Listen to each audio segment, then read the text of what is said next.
Hi hello నమస్తే welcome to BVR TV official మిత్రులారా నేను మీ బీవీఆర్ రావుని మీ అందరికీ సంక్రాంతి శుభాకాంక్షలు. అయితే ఈ మధ్య తెలంగాణ రాష్ట్రంలో నిన్న మొన్నటి నుంచి ఒక 2 రోజులుగా ఒక ఇష్యూ తెగ ఇదవుతోంది. ఏంటంటే ఎన్టీవీకి సంబంధించిన ముగ్గురు జర్నలిస్టులని అర్ధరాత్రి పూట తెల్లవారుజామున నలుగురు జర్నలిస్టులని తెలంగాణ పోలీసులు దౌర్జన్యంగా అరెస్ట్ చేసి తీసుకెళ్లారు. అయితే ఆ తర్వాత నిన్న సాయంత్రం తెలిసింది వాళ్ళలో కొంతమందిని వదిలేశారు అని. సో దాని గురించి సిపి గారు కూడా మాట్లాడడం జరిగింది. అయితే దీని మీద ఇటు కేటీఆర్ కానీ, హరీష్ రావు, మిగతా నాయకులు, అలాగే ఆంధ్రప్రదేశ్ నుంచి జగన్మోహన్ రెడ్డి వీళ్ళంతా ఖండించడం జరిగింది.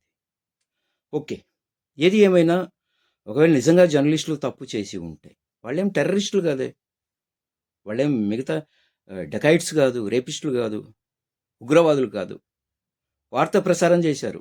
ఓకే, సో అంత మాత్రం చేత పోలీసులు కూడా ముందస్తు నోటీస్ ఇవ్వాలి అరెస్ట్ చేస్తున్నామని. అదేవిధంగా వారు పనిచేస్తున్న సంస్థ ఏదైతే ఉందో ఆ సంస్థ యాజమాన్యానికి నోటీస్ ఇవ్వాలి, ముందస్తు చెప్పాలి, పలానా వాళ్ళని మేము అరెస్ట్ చేస్తున్నాం, పలానా పని చేశారు వీళ్ళు, సో నోటీస్ ఇచ్చి వాళ్ళని అరెస్ట్ చేయాలి. అలాగే ఇంట్లో వాళ్లకు తెలియజేయాలి, మేము పలానా చోటికి తీసుకెళ్తున్నాం, పలానా పోలీస్ స్టేషన్లో ఉన్నారు, అక్కడ విచారణ చేస్తున్నాం, విచారణ అనంతరం వదిలేస్తాము, లేదా కేసు ఫైల్ చేస్తామో, ఎఫ్ఐఆర్ ఫైల్ చేస్తామో, జైలుకి వెళ్తామో, కోర్టుకు తీసుకెళ్తామో అన్నది అది తర్వాత ఇష్యూ.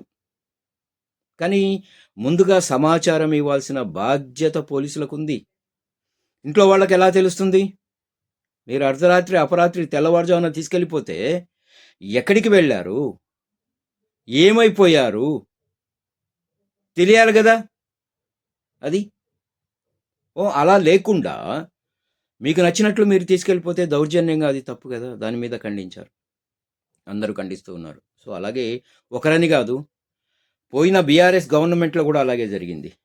ఒక ఇద్దరు ప్రముఖ జర్నలిస్టులని చెప్పా పెట్టకుండా మార్కెట్ నుంచి ఒకరిని, ఇంకొకరి నుంచి ఒకరిని తీసుకెళ్ళిపోయారు, ఎక్కడెక్కడో తిప్పారు.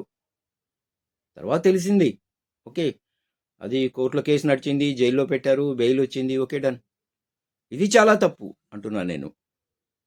రేవంత్ రెడ్డి సర్కారు చాలా పొరపాటుది. ఏదైనా తప్పు చేసి ఉంటే భయమే ఉంది, ఎందుకు అలా దౌర్జన్యంగా తీసుకెళ్తున్నారు? వాళ్ళు ఏమైనా పారిపోతారా మీరు అరెస్ట్ చేసే ముందు? అలాగే కాకుండా ఒక జర్నలిస్ట్ ఇంట్లో బలవంతంగా తలుపు బద్దలు కొట్టి తీసుకెళ్లారట. దట్ ఈస్ అది అది ప్రజాస్వామ్యమా? పరిపాలన సాగుతోందా ఇక్కడ? మీరు ఎలా తీసుకెళ్తారు? నోటీస్ ఇవ్వాలి as per rule. Police department కూడా కొన్ని ఉన్నాయి, కొన్ని లిమిట్స్ ఉన్నాయి, కొన్ని పద్ధతులు ఉన్నాయి. అసలు వాళ్ళ మీద పెట్టిన సెక్షన్స్ ఏమున్నాయి? జస్ట్ బెయిల్ ఇచ్చి వదిలేయచ్చు. అలాంటిది మీకు కేసు పెట్టడానికి పెద్ద సెక్షన్స్ దొరకట్లేదు. ఏదో బెదిరించడానికి, మీడియాను బెదిరించడానికి చేస్తున్న కార్యక్రమం ఇది. ఇది చాలా తప్పు. రేవంత్ రెడ్డి గారు, మీ ప్రభుత్వానికి మాయని మచ్చలాగా ఉంటుంది ఇది. దయచేసి గమనించండి, ఇంకొకసారి అలాంటివి చేయకండి ప్లీజ్. జర్నలిస్టు పిచ్చోళ్ళేం కాదు సార్, మీరు చేసే మంచి పనులను ప్రజల్లోకి తీసుకెళ్తున్నారు, ప్రజా సమస్యలు మీ దగ్గర తీసుకెళ్తున్నారు. ఫోర్త్ ఎస్టేట్ అంటారు, ఒక వారధి అంటారు. ఏం చేస్తున్నారు మీరు? మీడియా సంస్థలను కొనేస్తున్నారు, మీకు అనుకూలంగా మార్చుకుంటున్నారు. ఒకరు ఎగనెస్ట్గా ఉంటే వాళ్ళని శత్రువులాగా చూస్తున్నారు. అది కాదు కదా, ఇది పద్ధతి కాదు, ప్రజాస్వామ్యంలో మంచిది కాదు సార్. రేవంత్ రెడ్డి గారు, దయచేసి ఒకసారి ఆలోచించండి ప్లీజ్.